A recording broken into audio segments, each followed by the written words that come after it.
Voici maintenant le professeur Max, expert en expertise. Je rêve d'une télé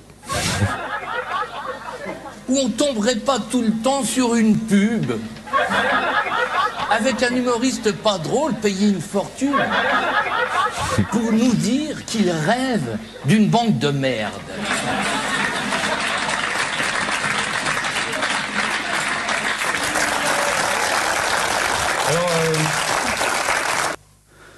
Les plus érudits d'entre vous auront reconnu Francis Kunz de Groland, émission qui heureusement existe encore dans le Canal+ de Vincent Bolloré. Comment cela est-ce possible? Miracle, intervention divine ou simple oubli? Je l'ignore. Vincent Bolloré qui a débloqué 250 millions d'euros sur 5 ans pour Hanouna et son chenil. 250 millions, soit 164 milliards d'anciens francs pour les gens comme mon père qui compte toujours en anciens francs et qui trouve que tout augmente, décidément. Hanouna qui a été faire un coucou à Emmanuel Macron le soir du premier tour à la rotonde en direct de TPMP. Ah, c'était trop fort, vous avez pas vu quoi? Ah non, bah, il est trop sympa Macron, c'est un grand moment de télé. La boucle est bouclée.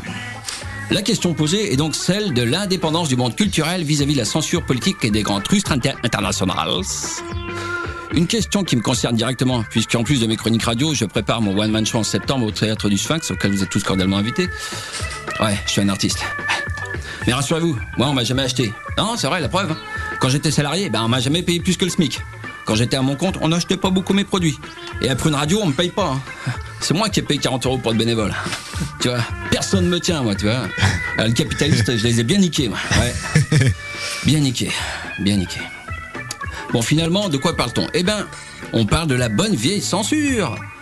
La censure, mais je voudrais dire à tous les ronds de cuir, où est la caméra? Où est la caméra? Ah, on est à la radio.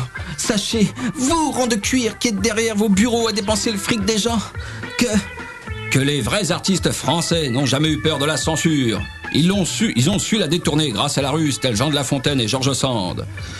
Les vrais artistes français n'ont jamais eu peur non plus, grâce à leur courage, tel Saint-Exupéry, mort au combat dans son avion en 1944, tel Jean Gabin, délaissant le lit new-yorkais de Marlène Dietrich pour s'engager dans les tanks des forces françaises libres.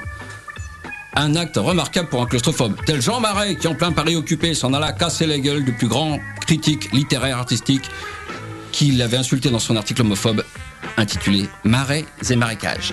Tel le professeur Choron qui pour renflouer Harakiri n'hésitait pas à aller sauter une vieille héritière de temps en temps. Et oui, c'est ça la France, la vraie culture française.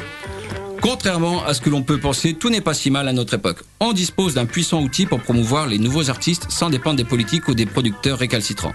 Internet avec YouTube et Facebook, bien sûr, qui servent de vitrine, et des sites de financement aussi participatifs, comme ulule.com. On dit la presse en crise, pourtant les deux principaux mensuels d'humour et de bande dessinée de France, Fluide Glacial et Psychopathe, se portent bien sans aucune publicité depuis 1975 et 1985, simplement grâce à la qualité du travail. Ou sinon, pour éviter toute censure artistique, vous pouvez toujours collaborer. C'est plus facile et c'est vrai que c'est bien mieux payé. N'est-ce pas, messieurs Guillon et Arditi? Ah, Stéphane Guillon, un vrai rebelle. Lui, il n'a pas peur de la censure, puisque 2 jours après le premier tour seulement, il s'empressa d'appeler à voter Macron, tout en accusant Mélenchon de faire le jeu du FN. Ouh, quel courage, quel panache. À votre avis, chers auditeurs, chers collègues, si on avait eu droit au second tour, Mélenchon face à Le Pen, qui aurait été le premier à appeler à voter pour Mélenchon? J'adore ces artistes subventionnés par des tonnes d'argent public qui nous vantent les mérites du libéralisme à longueur de temps, tout en crachant bien sûr sur la préférence nationale qui est fasciste. Mais vous en bénéficiez un peu, vous, quand même, non? Ah non, pardon, eux, c'est pas la préférence nationale, c'est l'exception culturelle française. Ça sonne mieux. Eh bien donc, vous l'avez certainement compris, Bruno Retailleau était notre invité à l'honneur, et je voudrais justement conclure par un sujet qui me tient à cœur, l'heavy-métallophobie. Quand je pense aux milliers de gens stigmatisés et rejetés à cause de leur croyance dans les dieux du heavy metal, j'ai mal à ma France. Oui, la société française est heavy-métallophobe, n'ayons pas peur des mots, et ce mépris même organisé par nos institutions, notamment ici à l'échelle régionale par Philippe de Villiers, puis Bruno Retailleau, avec le soutien en guest star de Christine Boutin, tous trois hostiles au Hellfest. À l'opposé de Villiers et Boutin, c'est vrai que j'apprécie chez Bruno Retailleau qu'il ne se soit pas marié avec sa cousine. Son fils aîné n'a pas sodomisé son fils cadet.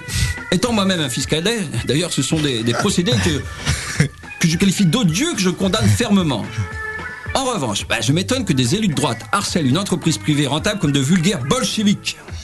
Selon l'hebdo Sévremen, dans un article publié il y a 1 an, le Hellfest c'est grosso modo 16 millions d'euros de budget par an, soit l'équivalent de 16 vies de Pénélope Fillon. Faut le savoir, ça, quand même. Pour un bénéfice net annuel de 500 000 euros pour près de 5 millions d'euros de dépenses des festivaliers dans l'économie locale. Oui, mais voilà. Selon la fine équipe citée précédemment, le festival et sa musique satanique, ta mère, inciterait à la haine et au meurtre des chrétiens. Morbleu, tue Dieu! Le hard rock serait donc l'enfant du diable. Fichtre. En fait, après vérification, le hard rock est l'enfant du rock, qui fut lui qualifié dès sa naissance de musique de nègre. Je le savais! Du calme, Madame Boutin, du calme. Les Afro-Américains ont eu une immense influence dans la musique grâce au gospel. Après vérification, eh bien le gospel n'est pas un rituel vaudou, ça n'a rien à voir avec la sorcellerie ou le cannibalisme. Il s'agit d'un mot anglais signifiant évangile. Là où ça devient très drôle, c'est que les pères et mères fondateurs du rock, Elvis Presley, Tina Turner, Little Richard et Chuck Berry, ont grandi dans des familles chrétiennes pieuses et ont commencé à chanter à l'église. D'ailleurs, Little Richard est toujours croyant à 84 ans.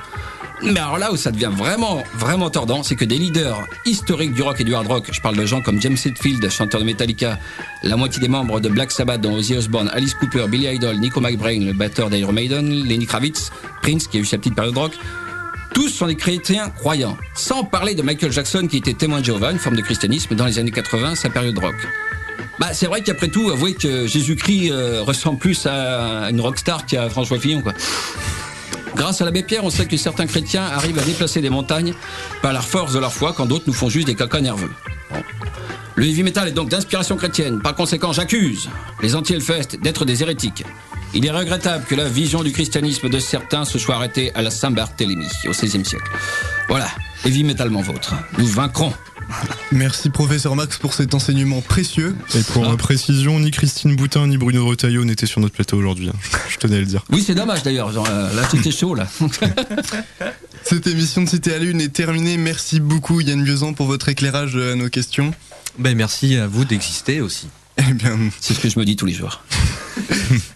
Cette saison de Cité à la Une est terminée. Je voudrais remercier tous ceux qui ont participé au moins une fois. Merci à Yann, Kevin, Marine, Vincent, Simon, Erwan, Roman, Marion, Coralie et encore Juliane et Guillaume.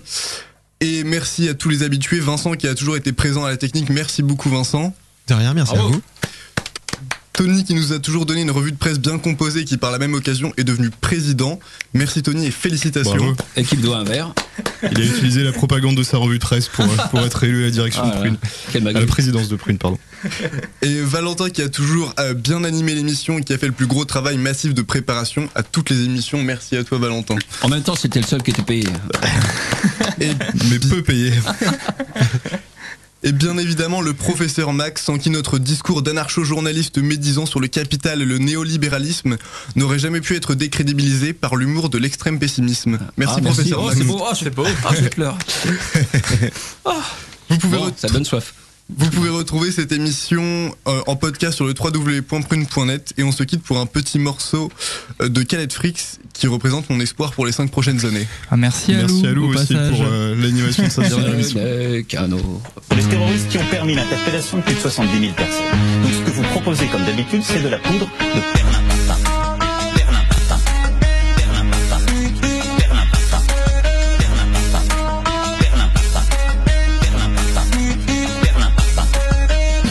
Jamais aux questions. Vous parlez toujours du passé et des autres. Mais c'est très bien, les Français comprendront que vous n'avez rien à proposer. C'est de la poudre de